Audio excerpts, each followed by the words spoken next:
Do you ever feel like your solos just don't flow, even though you know what to play over the chords? I had that same problem. It's like improvisation amnesia, forgetting what I just played, similar to Dory in Finding Nemo. See, I suffer from short-term memory loss. It makes your solos sound like random fragments, but you can build that skill, and I want to show you 3 ways to fix this.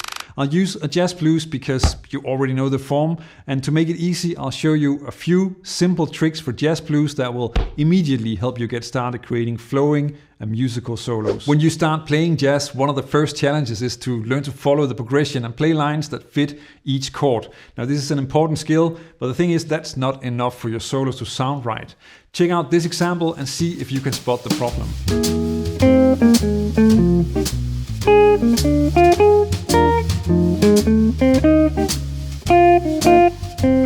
The lines aren't bad, but there is a problem. It's the Dory thing again. Each phrase fits the chord, but then it's forgotten and it doesn't connect or fit with the next phrase. And that removes any sense of flow or real melody in your solo. It's just a series of disconnected ideas. Now I want to show you 3 simple strategies to fix this and start being able to connect your solo so it has flow and melody. And the first approach is pure bebop, but actually Bach does it as well. And then we'll move on to George Benson because he has a trick you want to know as well. The problem you heard in that first example is that does not fit together with the next phrase. And you want the melody to flow naturally from one bar to the next.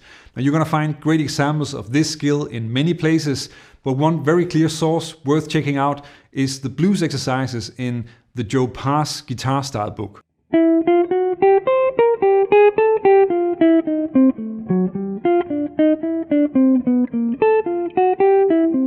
What Joe Pass does here is playing phrases that move towards beat 1 and 3 and then end on a chord tone. So already in the second half of the first bar, and then moving on, and one more time. So you can clearly hear the harmony while maintaining forward motion in the solo line. The skill that you want to develop is the ability to play lines that lead smoothly into the next chord. If you check out Bach melodies, you'll notice that they often flow in a similar way. Here's how you can set up a basic 3-step practice session to get started developing this. Step 1. Start by aiming for the third of each chord. So on an F blues, practice creating lines over F7 that resolves to the D on beat 1 of B flat 7. Something like this. Don't be afraid to compose or invent as many variations as possible with this. The more you think about and listen to melodies that move this way, the stronger your phrasing will become. You really can't make too many of them. Here's another variation that's still just using the arpeggios.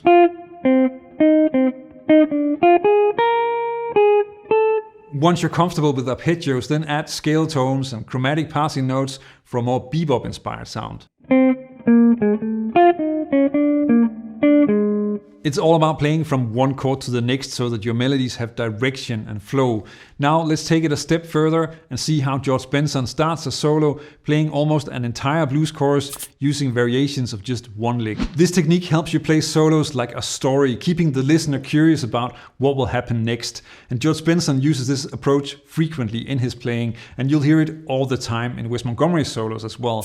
Now Benson is not like Dory, and that is a huge part of why he is so amazing.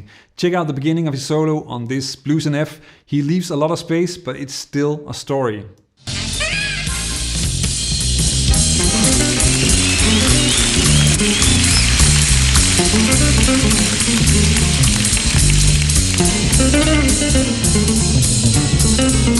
You get the first phrase as a main statement. It's really just F major pentatonic, and I'm gonna come back to the pentatonic idea later because there's a trick you want to know with that.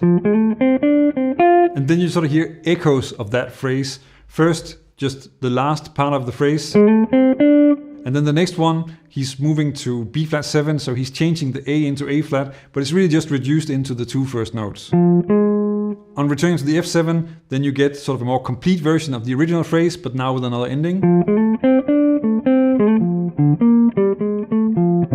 And on the C7, he starts with the original phrase, but then takes a longer detour that sort of flows into the pickup for the next chorus. And I think it's surprising to notice that 90% of this is really just F major pentatonic, which makes this next trick great for crafting simple melodic solos. Here's a simple pentatonic trick to help you start working on this technique in a clear and easy way. Now for F7, you can use the F major pentatonic scale. If you change the A in that scale to an A flat, then you get a scale that's often referred to as an F minor 6 pentatonic, which fits perfectly over B flat 7. And this makes it incredibly easy to repeat phrases from F7 to B flat 7 while just adding a bit of development and variation. You just need to change one note.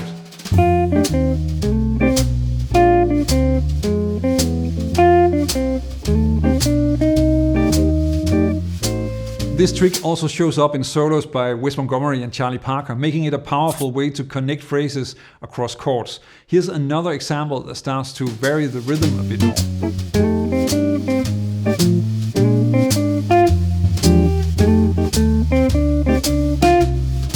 Practicing like this, moving a phrase through a chord progression while developing and varying it, will make your solos feel more like a story and much more engaging for the listener. Now there's another melodic strategy that's often associated with the blues, so let's take a look at how Wes Montgomery uses this and how you can start getting it into your playing as well. This technique for creating longer phrases is called chord response.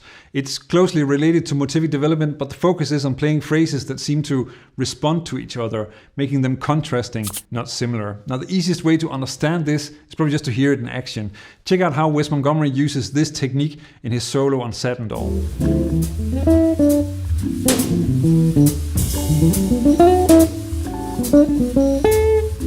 So he starts off with this ascending arpeggio idea. And that's followed by a phrase that's similar but descending, acting as a response. It's almost like the opposite phrase. And he's repeating this concept. In fact, you can hear him use this idea very often, especially when he's mixing octaves with chords or alternating between chords and single notes. Let me show you how you can use the same pentatonic trick to create this kind of melodic flow in your own playing. The easiest way to create clear chord response phrases is to separate the phrases either by direction or by range. For direction, you can start with a descending phrase, and then you answer that with an ascending phrase. But you can also separate them by using different ranges for the two phrases. For example, a call in a high range might sound something like this. And then you follow that up with an answer in a lower range. And to make this even easier, you can of course use the F major and F minor 6 pentatonic scales to play phrases like this.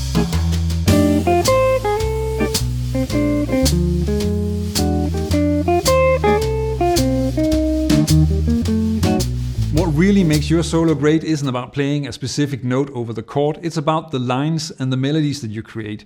The players that you admire are often using simple note choices, but they turn them into incredible melodies, and that is exactly what you've seen with Wes Montgomery and George Benson in this video. Now, one of the most important building blocks for jazz lines is arpeggios, but just running up and down an arpeggio doesn't work. Instead, there are some great melodic patterns that you can use, and that's what I cover in this video. Now, if you want to use arpeggios in your solos and actually sound like jazz rather than just mechanically playing the right notes, then check out this video to fix that. Learn jazz, make music.